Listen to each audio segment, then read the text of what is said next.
तो संजय सिंह खुद मेरे साथ इस वक्त जुड़ चुके हैं। आइए उन्हीं से इन तमाम सवालों के जवाब लेते हैं। स्वागत है बहुत बहुत संजय जी आपका न्यूज़ 18 पर।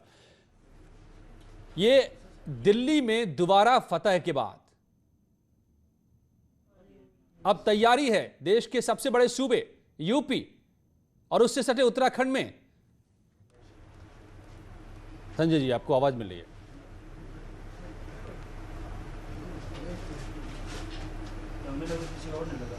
आपको आवाज मिल रही है क्या संजय जी? उत्तराखंड में सभी सीटों पर पहाड़ की चढ़ाई की तैयारी है।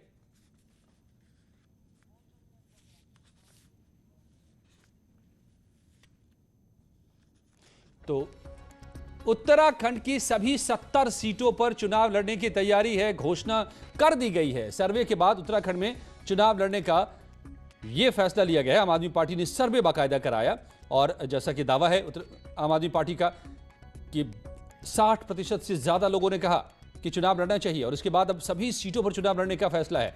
तो एक तरीके से आम आदमी पार्टी अपने तौर पर यह मैसेज देने की कोशिश कर रही है कि 60% से ज्यादा लोग अभी से चाहते हैं कि आम आदमी पार्टी यहां पर मैदान में हो। तो 70 के 70 सीटों पर चुनाव लड़ेगी पार्टी और नजर यूपी पर भी है।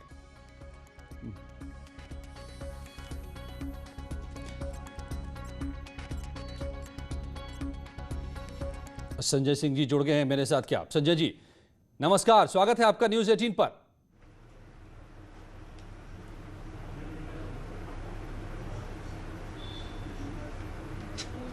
संजय जी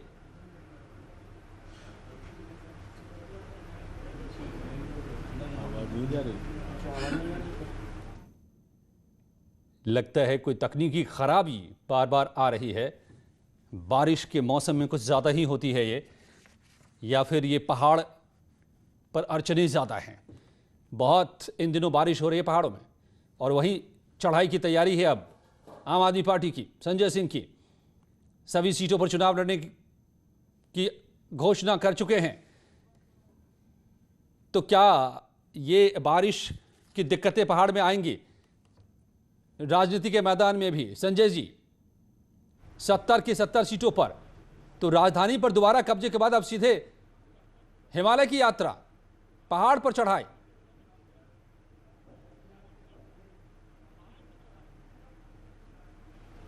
संजय जी स्वागत है आपका न्यूज़ 18 पर। अगर आप मुझे सुन पा रहे हो।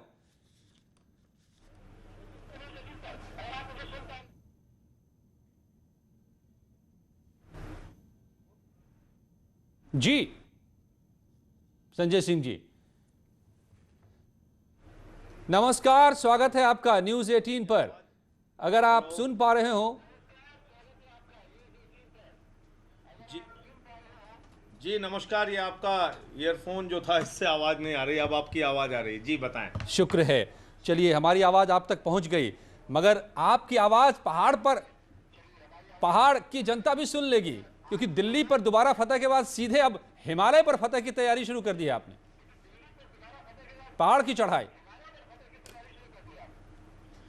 देखिए मुझे लगता है कि आम आदमी पार्टी की एक बड़ी उपलब्धि है कि दिल्ली में हमने एक बेहतरीन सरकार काम करके चला के दिखाई है। केजरीवाल जी ने शिक्षा के क्षेत्र में, बिजली के क्षेत्र में, पानी के क्षेत्र में, स्वास्थ्य के क्षेत्र में एक अनुकरणीय काम किया है। और ये राजनीति, काम की राजनीति, गवर्नेंस की राजनीति, ये पूरे देश में फैलनी चाहिए। और इसी के लिए अब उन राज्यों में जहाँ पे संभावनाएं हैं, जहाँ हमारे पास संगठन है, जहाँ के लोगों के बीच में सर्वे करके हमें फीडबैक मिल रहा है कि चुनाव लड़ना चाहिए, उन जगहों पे हम लोग चुनाव लड़ रहे हैं। नहीं तो काम तो कर रहे हैं, त्रिवेंद्र सिंह रावत भी कर रहे हैं उत्तराखंड में काम। वो तो कह रहे हैं कि आपकी क्या जरूरत है यहाँ पर, आप तो दंगे कराते रहते हैं।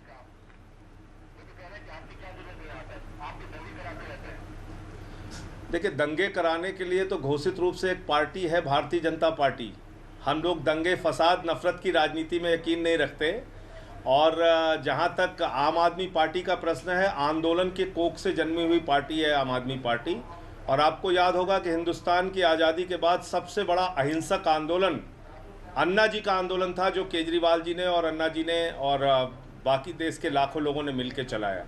और उसमें हमने कहीं कोई हिंसा नहीं की। आज तक हमारे किसी आंदोलन में आपको हिंसा, दंगे, फसाद, नफरत, ये राजनीति नहीं मिलेगी। ये काम भारतीय जनता पार्टी वालों का है। हम तो आपको ये बता सकते हैं कि बिजली मुफ्त में कैसे दी जा सकती है, 400 यूनिट तक आधे दाम पे कैसे दी जा सकती है, पानी मुफ्त में लेकिन कैसे दिया श्याम जाता है, जाजू की बात में सुन रहा था, अच्छी कैसे होती है, मोहल्ला क्लिनिक कैसे बनता है, फ्लाईओवर कम दामों में कैसे बनता है जी, हम ये बता सकते हैं आपको। हाँ, बीजेपी के एक बड़े नेता उत्तराखंड से आते हैं श्याम जाजू, उनकी बात में सुन रहा था। वो कह रहे थे कि आम आदमी पार्टी के यहाँ नहीं दाल गलेगी, वो तो दिल्ली में दंगा कराती है, उत्तराखंड में दंगेबाज चाहिए नहीं। आज तक वह दंगा हुआ नहीं।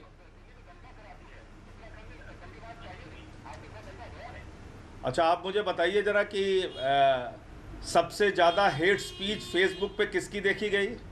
ये तो सर्वे आया ना कपिल मिश्रा की, जिसने दिल्ली में दंगे वो कह रहे थे कि आपकी पार्टी के लोग इसमें पाए गए हैं शामिल, दिल्ली के दंगे में पाए गए थे। तो क्या आप अब उत्तराखंड में भी आप यही तैयारी है क्या? बयान उठा के देख लीजिए। तो नहीं, उत्तराखंड में काम की तैयारी है। उत्तराखंड की सरकार के जो नीतियां हैं उसके खिलाफ जनता को जगाने की तैयारी है।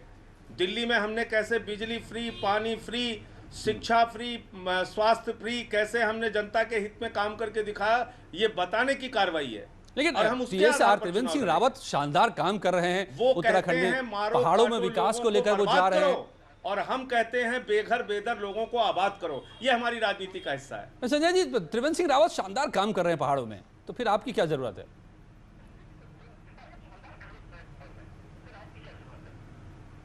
नहीं, अगर वो शानदार काम कर रहे हैं, इससे पहले कांग्रेस की सरकार थी, अब बीजेपी की सरकार है। अगर वहां शानदार काम वो कर रहे होंगे तो जनता उनको चुनेगी, अगर हमारी बातों से कन्विंस होगी तो हमको चुनेगी। लोकतंत्र के अंदर लोकतांत्रिक ढंग से अपनी बात कहना, लोगों के बीच में अपनी नीतियां पहुंचाना और चुनाव लड़ना, ये हर एक राजनीतिक पार्टी का अधिकार है, और हम उन्हीं अधिकारों के तहत जनता के बीच में जा रहे हैं। नहीं तो आपको तो सर्वे में लोगों ने कह दिया कि आइए चुनाव लड़िए यहां पर, तो ये भी बताया होगा कि क्या काम है उनके जो नहीं हो पा रहे हैं अभी भी। हेलो जी जी, फिर कट गई। ओके, आपकी आवाज तो दुरुस्त आ रही है, मेरी आवाज आप तक नहीं पहुंचेगी। मैं दोबारा कोशिश करूंगा आप तक पहुंचने की। लेकिन संजय सिंह का दावा कि काम की राजनीति को लेकर वो उत्तराखंड आने की तैयारी में है, जैसा दिल्ली में उन्होंने कर दिखाया है दोबारा, इसलिए जनता ने उनको चुना, तो वहीं वो उत्तराखंड में भी करना चाहते हैं। दंगा नहीं, काम की राजनीति लेकर वो आगे बढ़ना चाहते हैं, दिल्ली से आगे पहुंचना चाहते हैं। मगर श्याम जाजू ने साफ कहा कि उनके विधायक, आम आदमी पार्टी के नेता दिल्ली में हुए दंगे में पाए गए हैं शामिल, और ये दंगेबाजी की राजनीति उत्तराखंड में नहीं चलेगी। तो मुकाबला जाहिर है कि दिलचस्प होगा। संजय सिंह जी, आपने बताया कि आपने सर्वे कराया और यहां पर 60% से ज्यादा लोग कह रहे हैं कि आइए चुनाव लड़िए, तो किन मुद्दों पर आपकी उनको दरकार है? कौन से काम नहीं कर पा रहे हैं त्रिवेंद्र सिंह रावत जो आप कर दिखाएंगे? देखिए, सबसे पहली चीज तो उत्तराखंड के अंदर सैंड माफियाओं का वहां पर एक प्रकार से नेटवर्क और नेक्सस चलता है, जो सरकार और पुलिस की मिलीभगत से चलता है। आज आप देखिए, नदियों में बांध बनाने की, धाराओं को रोकने की इस कार्रवाई के खिलाफ कई संतों ने अनशन किया, आमरण अनशन किया, अपनी जान तक दी। उसमें निगमानंद जी से लेकर कई नाम जुड़े हुए हैं, प्रोफेसर जीडी अग्रवाल का नाम जुड़ा हुआ है। ये कौन लोग हैं, किन लोगों ने अपना बलिदान दिया? वो सरकार के भ्रष्टाचार के खिलाफ, उनकी नीतियों के खिलाफ उन्होंने अपना बलिदान दिया, सैंड माफियाओं के खिलाफ। और जिस तरह से वहां पे अविरल और निर्मल गंगा की जो बात होती है, उसको लेके सरकार उनकी अपेक्षाओं पे खरी नहीं उतरी। आज उत्तराखंड के अंदर बुनियादी जो सुविधाएं हैं, शिक्षा की, स्वास्थ्य की, बिजली की, पानी की, इन चीज़ों को लेकर आम आदमी पार्टी वहां जाएगी, और हमने इसका मॉडल प्रस्तुत किया है। आज दिल्ली के अंदर सरकारी स्कूलों में बच्चों के पढ़ने के लिए एयर कंडीशन कमरे हमने बनाए, वहां पर स्विमिंग पूल का निर्माण कराया, एथलीट के ग्राउंड बनाए, 98% पहाड़ पर तो संजय जी एयर कंडीशन का काम नहीं होगा, तो हमारा शिक्षा पहाड़ पर एयर कंडीशनर की जरूरत नहीं है। स्वास्थ्य का मॉडल है, मोहल्ला क्लिनिक का मॉडल है। नहीं, ये ना आप तय करेंगे ना हम तय करेंगे कि पहाड़ को क्या जरूरत है, क्या नहीं जरूरत है।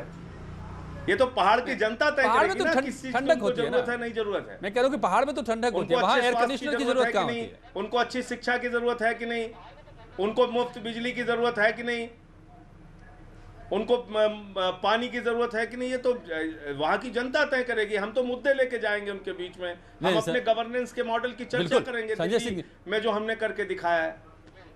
नहीं संजय सिंह जी, मुझे लगता है कि आप दिल्ली में जब राजनीति करते हैं तो एक राजनीति करते हैं, और दिल्ली से आगे जब आप बढ़ रहे हैं तो बदल जाते हैं आप दिल्ली में विकासवाद की बात करते हैं, वर्ल्ड सिटी बनाने की बात करते हैं, और जब यूपी उत्तराखंड में जाते हैं तो जातियों की बात करने लगते हैं, जातिवाद पर उतर आते हैं आप। और ये आपके कदम रखते ही आपने यहीं से शुरुआत की है, आपकी मंशा बदल गई यहां कौन आकर। सी, कैसे जाति, आप मुझे बताइए कौन से जातिवाद की बात मैंने की? क्या मैंने जातिवाद की बात की? जातिवाद वो होता है जो अपनी जाति को लेकर दूसरों के मन में नफरत पैदा करे। मैंने तो ये कहा कि उत्तर प्रदेश के अंदर 24 करोड़ लोगों की सरकार चाहिए, तो क्या लोकतंत्र में चुनी हुई सरकार सबके लिए नहीं होनी चाहिए? मैंने कहा कि भाई यहां सिर्फ ठाकुरों की नहीं, यहां जाति विशेष की नहीं, बल्कि 24 करोड़ लोगों की सरकार चाहिए। मैंने कहा योगी जी ठाकुरों के नेता हैं, ठाकुरों के लिए काम करें, मुझे कोई आपत्ति नहीं, लेकिन ब्राह्मणों के मन में ये नहीं होना चाहिए कि उनके साथ अन्याय हो रहा है, अत्याचार हो रहा है, हत्याएं हो रही हैं, मारकाट हो रही है, ये नहीं होना चाहिए। और इसका उदाहरण है, मैं ऐसे नहीं बोल रहा हूं, प्रभात मिश्रा 12वीं में पढ़ने वाला लड़का, उसका एनकाउंटर में उसका मर्डर कर दिया गया। खुशबू दुबे जो आपको भी डर लगने लगा है, आई थी, वो अभी तक जेल में सड़ रही है। आपको भी डर लगने लगा, आप पहले से कहने लगे कि मेरी जान को खतरा है। छोड़ दीजिए, आप राजनीति करने लगे हैं यूपी में आकर। आप बताइए एक राज्यसभा बात को छोड़कर आप बताइए एक राज्यसभा सांसद के विरुद्ध 9 एफआईआर दर्ज कर दिए गए, 9 एफआईआर दर्ज कर दिए गए। तो आप उकसाने का काम कर रहे थे ना, लोगों को जाके भड़का रहे थे। लोकतंत्र में सरकार यही आरोप लगाए गए हैं इन एफआईआर में। रहने की सलाह देना गुनाह है क्या? नहीं, इन एफआईआर में जो आप पर आरोप लगाए गए हैं कि आप लोगों को जाकर बांटने की कोशिश कर रहे हैं, सामाजिक विद्वेष पैदा कर रहे हैं। उमेश द्विवेदी पे भी एफआईआर करेंगे क्या? ये तो भाजपा के विधायक है देवमणि दुबे, वो तो कह रहे हैं ब्राह्मणों के साथ अन्याय हो रहा है, कितने ब्राह्मणों की हत्या हुई है सरकार बताए। ये तो देवमणि दुबे कह रहे हैं, भाजपा के विधायक, तो उन पे एफआईआर करेंगे क्या? ये योगी जी उन पे भी एफआईआर करेंगे, उनको भी जेल डालेंगे क्या? तो हो गया ना, आप उतर गए ना जात पात बंद कर दिया। देवमणि दुबे जी के साथ क्या करेंगे? आप उतर गए जात के साथ क्या करेंगे? आप उतर गए ना, आप बिजली फ्री की बात नहीं कर रहे हैं यहां पर, आप सड़क बनाने की, आप एयर कंडीशन स्कूल बनाने की बात नहीं कर रहे हैं, आप जातियों की बात कर रहे हैं। आप बदल गए यूपी में आकर, इसलिए मैं कह रहा था आपसे। आप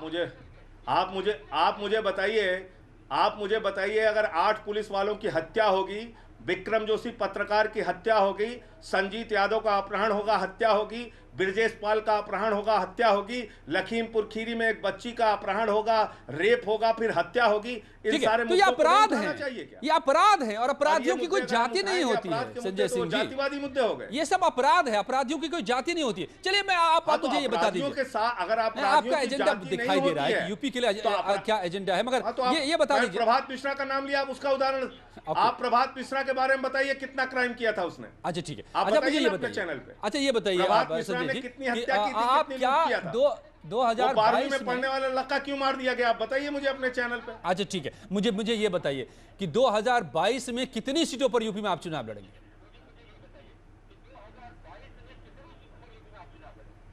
देखिए ये हमारे पार्टी का केंद्रीय नेतृत्व तय करेगा, और उसके बारे में फैसला हम लोग मिल बैठ के तय करेंगे जी। लेकिन हम अभी मुद्दों की बात कर रहे हैं, हम जनता के बुनियादी सवालों को उठाने का काम कर रहे हैं। कोरोना और क्राइम में उत्तर प्रदेश के अंदर कंपटीशन चल रहा है, कोरोना आगे जाएगा कि क्राइम आगे जाएगा।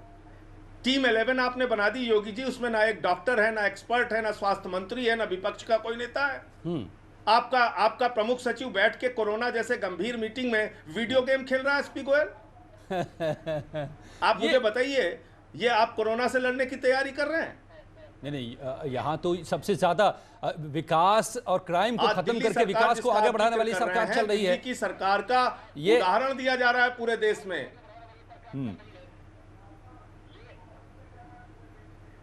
आपको क्यों लगता है कि आपको हिस्ट्री शीटर बनाने की तैयारी है भाई? आपने कहा कि हिस्ट्री शीटर बनाने की तैयारी है। आजम खान साहब को जैसे भूमाफिया घोषित हो चुके हैं, वो लगता है संजय सिंह को यूपी में आते हुए थोड़ा डर भी लग रहा है। आप बताइए, मैंने तो आपसे पूछा हाँ। भाजपा सांसदों के किस तरह के बयान आते हैं, आप यानी लोग भी जानते हैं और आपको अपने साफ टीवी लग रहा है चैनल पे दिखाते हैं कि आपकी लड़ाई बीजेपी से है।